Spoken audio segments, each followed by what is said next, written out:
Hello everyone.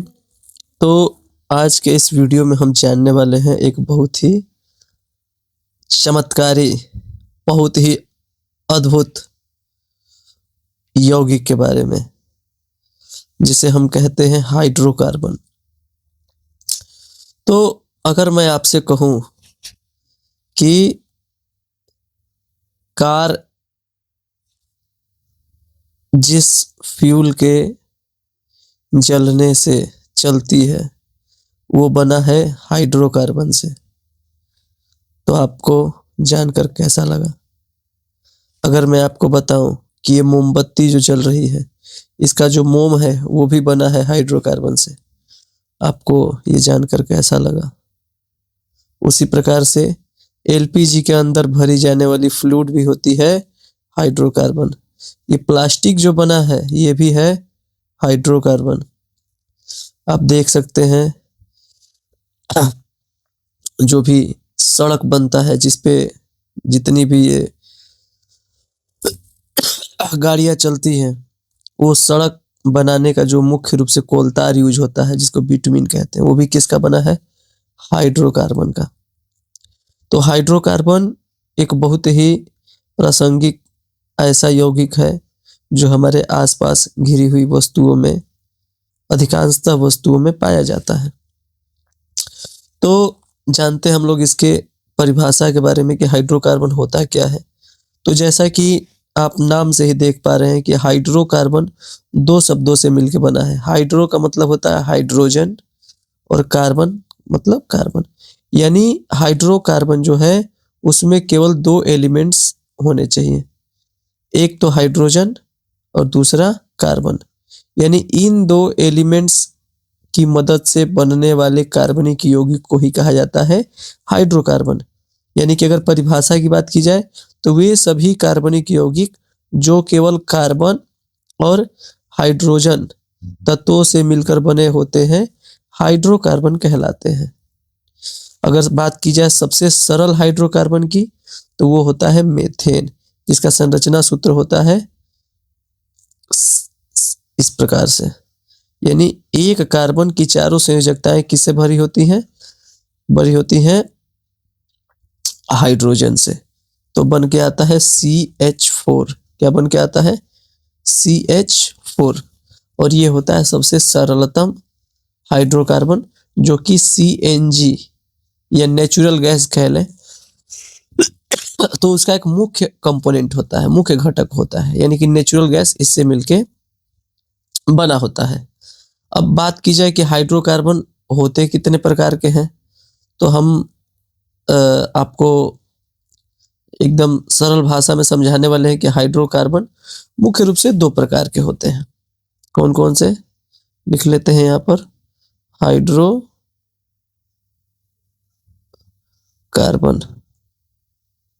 दो प्रकार के, एक होता है संतृप्त हाइड्रोकार्बन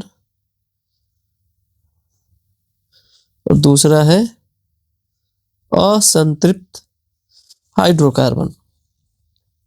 असंतृप्त हाइड्रोकार्बन, ठीक है।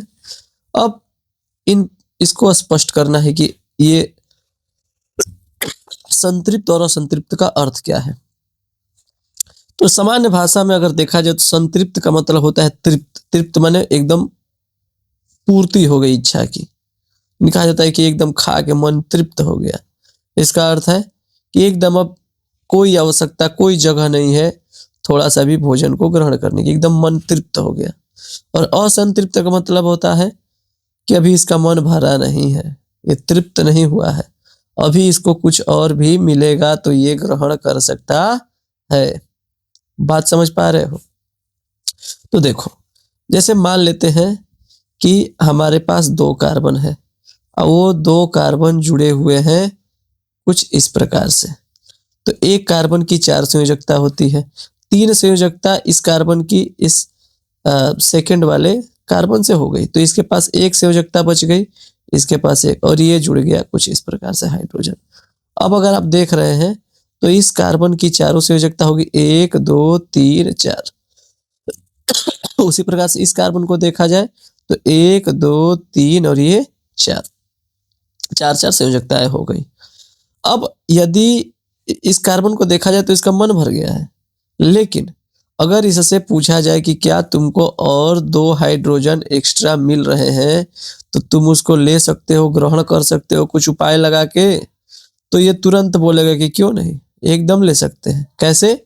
तो ये फटाक से क्या करेगा कि ये इस वाले बॉन्ड को हटा देगा और ये बॉन्ड टूट जाएगा, ये ट्रिपल बॉन्ड रिड्यूस होकर हो जाएगा डबल बॉन्ड।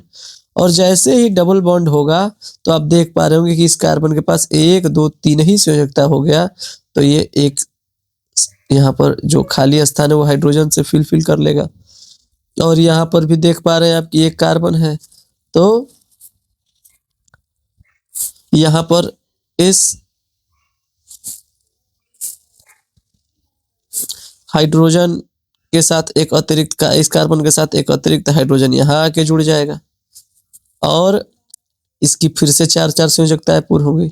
तो मतलब इसके पास पहले 2 हाइड्रोजन था, लेकिन अब इसको फिर से 2 मिला तो इसने मना नहीं किया, इसने 2 हाइड्रोजन को एक्सेप्ट कर लिया। अब फिर इससे कोई पूछे कि क्या तुम ले सकते हो 2 हाइड्रोजन और, तो ये अभी भी मना नहीं करेगा, अभी भी ये बोलेगा क्या कि हाँ क्यों नहीं। अब ये फिर से इस बॉन्ड को इसने क्या कर देना है, ये बॉन्ड तोड़ देगा और जैसे ही ये बॉन्ड टूटेगा तो यहाँ पर फिर से 2 हाइड्रोजन का स्थान बन जाएगा और ये 2 हाइड्रोजन यहाँ पर आके इसके साथ जुड़ जाएंगे। अब इससे कोई पूछे कि क्या और हाइड्रोजन ले सकते हो, तो अब ये कभी हाइड्रोजन को एक्सेप्ट नहीं कर सकता। क्यों? क्योंकि इसके पास अब सिंगल बॉन्ड आ गया, अब टूटने का कोई जगह नहीं है। तो इस प्रकार से हम कह सकते हैं कि जब भी कार्बन कार्बन के पास ट्रिपल बॉन्ड है तो वो हाइड्रोजन को एक्सेप्ट कर सकता है, मतलब वो असंतृप्त है। या कार्बन कार्बन के पास डबल बॉन्ड है तो भी वो क्या है, असंतृप्त है। और यदि कार्बन कार्बन के पास ट्रिपल बॉन्ड सिंगल बॉन्ड है तो वो कैसा कार्बन हो गया, वो कैसा हाइड्रोकार्बन हो गया, वो हो गया संतृप्त हाइड्रोकार्बन। यानी इस बेसिस के आधार पर अगर हम बोले तो हम कह सकते हैं क्या, हम कह सकते हैं कि हाइड्रोकार्बन 2 प्रकार के होते हैं। पहला संतृप्त हाइड्रोकार्बन जिसमें कार्बन कार्बन के मध्य केवल सिंगल बॉन्ड होते हैं, और दूसरा होता है असंतृप्त हाइड्रोकार्बन जिसको आगे चल के पुनः 2 भाग में बांट सकते हैं।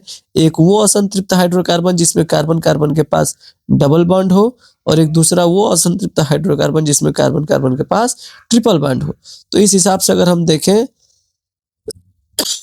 तो हम कह सकते हैं कि हाइड्रोकार्बन जो पहला प्रकार है संतृप्त हाइड्रोकार्बन, ऐसे हाइड्रोकार्बन जिनमें कार्बन परमाणुओं के बीच केवल एकल बंध हो, सिंगल बॉन्ड्स मौजूद होते हैं, क्या कहलाते हैं, संतृप्त हाइड्रोकार्बन कहलाते हैं। इनको दूसरे शब्दों में एल्केन्स भी कहते हैं। क्या कहते हैं? एल्केन्स। और इसका जो सामान्य सूत्र होता है वो होता है CnH2n+2। क्या होता है? CnH2n+2। यानी कार्बन अगर n है तो हाइड्रोजन की संख्या जो होगी कार्बन की दुगने में 2 जोड़ने से मिलेगी। एग्जाम्पल के तौर पे आप समझिए कुछ इस प्रकार से, जैसे मान लीजिए कि 2 कार्बन की श्रृंखला हमने ले ली। अब इसके पास एक संयोजकता पूरी है, एक यहाँ बाकी, एक यहाँ बाकी, एक यहाँ बाकी, 4 हो गया इसका 4। इसके पास एक ही अभी है, ये वाला एक, तो 1 2 3, इसके पास भी अब 4 हो गया। अब यहाँ हाइड्रोजन ऐड कर दीजिए, सारी संयोजकताएं भर जाएंगी किस, हाइड्रोजन से। अब इसको देखा जाए तो इसका क्या मॉलिक्यूलर फार्मूला बन के आ रहा है, C कितने हैं, 2, C2, और हाइड्रोजन कितने हो गए, 1 2 3 4 5 6, यानी कि H6। अब जरा इसका इस फार्मूला से इसको थोड़ा सा कंपेयर कीजिए। देखिए n की जगह यहाँ क्या है, n यहाँ पे n है तो यहाँ कार्बन की संख्या 2 है, यहाँ पे 2n+2, यानी कि अगर 2 का दुगना करें तो 4 और उसमें 2 जोड़ दे तो कितना हो गया, 6, यानी कि C2H6। तो अगर कोई पूछेगा कि C2H6 किस प्रकार का हाइड्रोकार्बन है तो आप क्या कहेंगे, आप कहेंगे संतृप्त हाइड्रोकार्बन है, मतलब कि वो एल्केन है। क्या है? वो एल्केन है। बात समझ में आ रही है? उसी प्रकार से अगर हम पूछते हैं कि बताइए C5H12 क्या है, तो आप कैसे करोगे, n की वैल्यू है 5, तो 5 2 जा 10 अब +2, यानी कि हाइड्रोजन की जो संख्या है वो कार्बन की जितनी संख्या उसके 2 गुने से 2 अधिक है, तो क्या है, एल्केन है। अगर इसको हम लोग फैला के इसका संरचना सूत्र बनाना चाहें तो आसानी से हम लोग बना सकते हैं। 5 कार्बन की श्रृंखला हमने ये बना दिया, 1 2 3 4 5। अब देखिए इसके पास एक कोवलेंट बॉन्ड पहले से है तो बाकी के 3 ये हो गए, 4 इसके पास 2 थे तो 2 लगा दिए। इस कार्बन के पास देखिए 1 2 पहले से है तो 2 और लगा दिए। इसके पास 1 2 पहले से है तो 2 लगा दिए। इसके पास केवल 1 है तो 3 लगा दिया। अब हाइड्रोजन हर जगह लिख दीजिए, H H H H H H H H H H और ये H। कितने टोटल H हो गए? 1 2 3 4 5 6 7 8 9 10 11 12। 12 हाइड्रोजन हो गए। मतलब कि C5H12 की संरचना सूत्र ये हो गई। अब या तो आपके पास समय भरपूर है तो ऐसे इसको संरचना सूत्र बना के पता करो, या डायरेक्ट इसके सामान्य सूत्र से क्या कर दो, जनरल फार्मूला से इसको कंपेयर करके आप बता सकते हो कि एल्केन है कि एल्काइन है कि क्या है। ठीक है, अब फिर हम लोग देखेंगे कि इसका द्वितीय प्रकार कौन सा है। तो ये देखा जाए तो असंतृप्त हाइड्रोकार्बन का अगर बात किया जाए तो ऐसे हाइड्रोकार्बन को असंतृप्त हाइड्रोकार्बन कहते हैं जिनके बीच कार्बन कार्बन के बीच या तो डबल बॉन्ड लगा हो या तो ट्रिपल बॉन्ड लगा हो। अगर जिसके पास डबल बॉन्ड लगा है उस वाले को हम लोग कहते हैं एल्कीन। क्या कहते हैं? एल्कीन। और जिसके पास ट्रिपल बॉन्ड लगा है उस वाले को हम लोग कहते हैं एल्काइन। क्या कहते हैं? एल्काइन। हमारी बात समझ में? तो एल्कीन्स क्या होते हैं? जिनके पास द्विबंध लगा होता है। इनमें कार्बन कार्बन के बीच क्या हो, डबल बॉन्ड लगा है और इसका सामान्य सूत्र होता है CnH2n। यानी कार्बन की जितनी संख्या है उसकी संख्या में बस दुगना कर दो हाइड्रोजन की संख्या। एग्जाम्पल के तौर पे C5H10 क्या हो गया? एल्कीन। क्यों? 5 और हाइड्रोजन हो गया 5 दूना 10। C6H12 क्या हो गया? एल्कीन। C4H8 क्या हो गया? एल्कीन। C3H6 क्या हो गया? एल्कीन। जितना कार्बन दुगना हाइड्रोजन, जितना कार्बन दुगना हाइड्रोजन, जितना कार्बन दुगना हाइड्रोजन, जितना कार्बन दुगना हाइड्रोजन, तो हो जाएगा एल्कीन। क्या हो जाएगा? एल्कीन। बात समझ में आ रही है? जरा इसको इरेज कर लिया जाए। ओके, अब रही बात एल्काइन किसे कहते हैं। तो कार्बन कार्बन के बीच ट्रिपल बॉन्ड हो। अब यहां पर आप देखिए, यहां पर जरा समझने का प्रयास कीजिए कि ये CnH2n-2 होता है इसका सामान्य सूत्र। एग्जाम्पल के तौर पे देखा जाए, सिंपल सबसे सिंपलेस्ट एल्काइन जो होता है वो 2 कार्बन की एल्काइन। यहां पर हमने भर दिया हाइड्रोजन, यहां हो गया हाइड्रोजन, 2 कार्बन की एक श्रृंखला ले ली हमने। अब आप देखो कि कार्बन हो गया 2, हाइड्रोजन हो गया 2। ठीक है, एक और इसमें अगर हम कार्बन ऐड कर दें, एक कार्बन अगर और ऐड कर दें तो क्या होने वाला है बताइए। एक कार्बन यहाँ पे और ऐड कर दें तो यहाँ पर हो जाएगा ऐसे। अब इसके पास तो देखिए एक, इस कार्बन को देखी जाए तो 1 2 3 और ये 4, इसकी चारों को वैलेंसी कंप्लीट हो गई है। इस कार्बन को देखा तो 1 ऑलरेडी, 2 3, यहाँ पर हाइड्रोजन भर दें तो क्या हो जाएगा? C3H1 2 3 4 यानी C3H4 क्या हो जाएगा?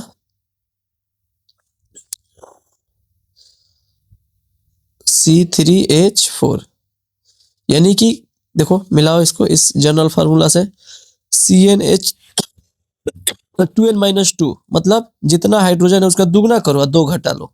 सॉरी, जितना कार्बन है उसका दुगना करो 2 घटा लो, यानी 3 कार्बन तो 3 का दुगना कितना हो गया? 6 और 2 घटा लो यानी 4। उसी प्रकार से अगर 4 कार्बन है तो दुगना कर दो, 4 दूना 8, 2 घटा लो यानी H6। अगर 5 की बात की जाए तो 5 का दुगना कर दो 10, 2 घटा लो यानी कि H8। ये सभी क्या हो गए? ये सभी हो गए एल्काइंस के एग्जाम्पल। क्या हो गए? अच्छा, सबसे सरलतम एल्काइन जो होता है वो है क्या है? उसको कहते हैं एथाइन। क्या कहते हैं? Ethyne, C2H2। और इसको एसिटिलीन भी कहा जाता है। गैस वेल्डिंग में इसका इस्तेमाल किया जाता है एक प्रकार के ईंधन के रूप में। ठीक है, तो अगर आपको इसके जनरल फार्मूला में दिक्कत हो रही है तो आप इसको यहां से समझ सकते हैं। देखिए, ध्यान से समझने का प्रयास कीजिए। मान लीजिए कि आपके पास 2 कार्बन की श्रृंखला है और आपने इसकी संयोजकता को ऐसे भर दिया, ठीक है। तो यदि इसमें से इन 2 हाइड्रोजन को हटा दिया जाए तो सॉरी, पहले रुक जाइए, अभी हम लोग हटाते नहीं हैं।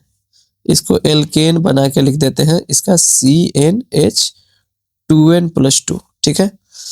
अब यदि इसमें से 2 हाइड्रोजन को हटा दें और उसके जगह पे जो वैलेंसी जो इनकी कम हो रही है उसको डबल बॉन्ड से पूरा कर दें, तो आपने 2 हाइड्रोजन हटाया तब नहीं डबल बॉन्ड होगा, बताइए।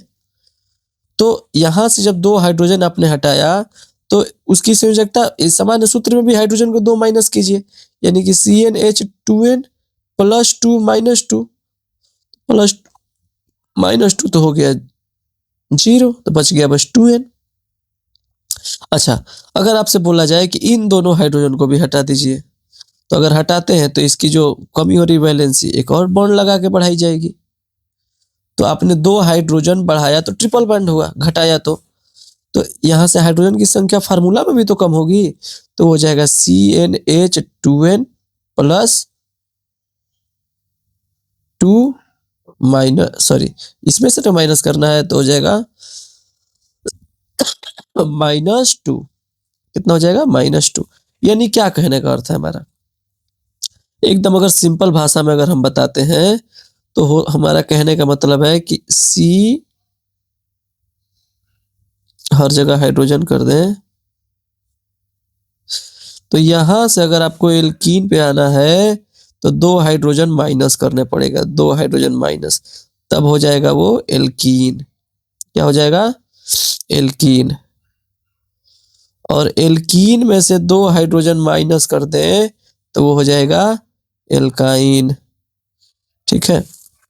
तो इस प्रकार से आपको फार्मूला याद रखना बहुत ही महत्वपूर्ण है।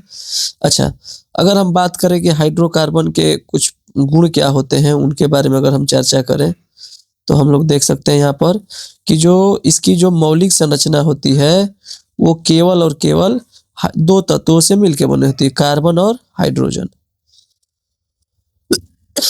ठीक है।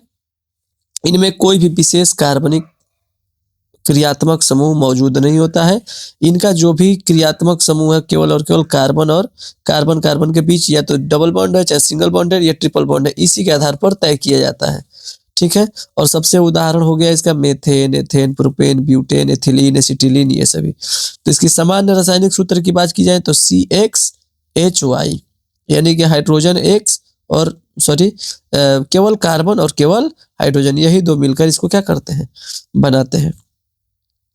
तो इस प्रकार से हमारे जीवन में हाइड्रोकार्बन का क्या महत्व है, तो आप देख सकते हैं कि ईंधन का प्रमुख स्रोत होते हैं। पेट्रोलियम में जो गैस निकल रहा है LPG, वो हाइड्रोकार्बन ही होता है। पेट्रोल, डीजल, केरोसिन, प्राकृतिक गैस, सभी हाइड्रोकार्बन के जटिल मिश्रण है। ये सभी हमारे घरों में, कारखानों में, परिवहन, मुख्य ऊर्जा के क्या है? ये सभी ऊर्जा के स्रोत हैं, ऊर्जा स्रोत हैं हमारे घर में। LPG सिलेंडर में आप देख रहे हैं उसमें क्या भरा है? तो उसमें भरा है हाइड्रोकार्बन। मुख्य रूप से देखा है तो ब्यूटेन और प्रोपेन का मिश्रण होता है। अच्छा, और पेट्रोकेमिकल्स, हाइड्रोकार्बन से प्लास्टिक हो गया, वो भी हाइड्रोकार्बन है। सिंथेटिक रबर हो गया हाइड्रोकार्बन, नायलॉन, टेफ्लॉन, ये सभी कपड़ा बनाने में काम आते हैं, वो हाइड्रोकार्बन। पेंट, वो भी हाइड्रोकार्बन। वर्निश, हाइड्रोकार्बन। कीटनाशक, हाइड्रोकार्बन, ठीक है। प्लास्टिक तो ऐसा है, इसको तो आज के युग को ही कहा जा रहा है प्लास्टिक युग। क्यों? क्योंकि हमारे आसपास की जितनी भी वस्तुएं हैं सब में कुछ ना कुछ कहीं ना कहीं प्लास्टिक मिल ही जाएगा आपको। अब तो प्लास्टिक इतना ज्यादा हम लोग यूज के आदी हो गए हैं कि हमारे लिए जीवन के लिए खतरा बन गया है, कैंसर का एक कारण बन गया है। नवजात शिशु के रक्त में भी और माता के दूध में भी प्लास्टिक, माइक्रो प्लास्टिक्स पाए गए हैं, जो कि एक बहुत ही बड़े खतरे का घंटी है, संकेत है। अगर इस तरह से हम लोग अपने भोजन और अपने दैनिक दिनचर्या में प्लास्टिक की वस्तुओं का इस्तेमाल करते रहे तो आने वाला समय हमारे लिए रोगों से बहुत ही संघर्ष लेकर आएगा और हम अनेक प्रकार के बीमारियों से घिर जाएंगे। तीसरा, सड़क निर्माण में हाइड्रोकार्बन का क्या यूज है। तो जो भी ये कोलतार होता है, जिसको डामर या अलकतरा सिंपल भाषा में हम लोग कहते हैं, वो पेट्रोलियम का ही एक उत्पाद होता है। तो इस प्रकार से हम कहते हैं कि हम समझ सकते हैं कि आपका ये जो टॉपिक है वो पूरा हो गया। अब हुआ है कि नहीं, इस बात को समझने के लिए एक छोटा सा हम लोग टेस्ट देते हैं। अब बताइए कि C5H8 किस प्रकार का हाइड्रोकार्बन है। Alkane, alkene, alkyne. वीडियो को पॉज कीजिए, सामान्य सूत्र से तुलना कीजिए और बताइए। ठीक है, तो ये है एल्काइन। क्या है ये? एल्काइन। क्यों? क्योंकि देखिए, कार्बन की जो संख्या है उसका दुगुना कीजिए, 10 और 2 घटा लीजिए, तो CnH2n-2 किसका फार्मूला है? एल्काइन का। चलिए दूसरा बताइए, C4H8 कैसा है ये? किस प्रकार का हाइड्रोकार्बन है? वीडियो को पॉज कीजिए और सोचिए। 1 2 3, ये है एल्कीन। क्या है ये? एल्कीन। क्यों? क्योंकि जितना कार्बन उसका दुगना हाइड्रोजन। क्या है इसका सामान्य सूत्र? CnH2n। मिलाइए 4 कार्बन, 4 4 दूना 8, है कि नहीं? अच्छा, एक और बता दीजिए, C6H12 किस प्रकार का हाइड्रोकार्बन है? वीडियो पॉज कीजिए और बताइए। 1 2 3, ये देखिए, ये है एल्केन। क्या है ये? एल्केन। क्यों? क्योंकि इसका सामान्य सूत्र क्या है? CnH2n+2। देख पा रहे हैं आप? 6 दूनी का 12, 2, सॉरी माफ कीजिए, ये एल्केन नहीं है, ये है एल्कीन। अगर इसको 14 करते हैं तब ये जाके एल्केन होगा। माफ कीजिए बच्चों, C12 C6H14, तो क्या है? एल्कीन। ठीक है, तो इस प्रकार से एथिलीन का फार्मूला याद कर लीजिए। एथिलीन, एथिलीन होता है C2H2। ठीक है, C2H4 एथिलीन। और अगर बात की जाए एसिटिलीन की,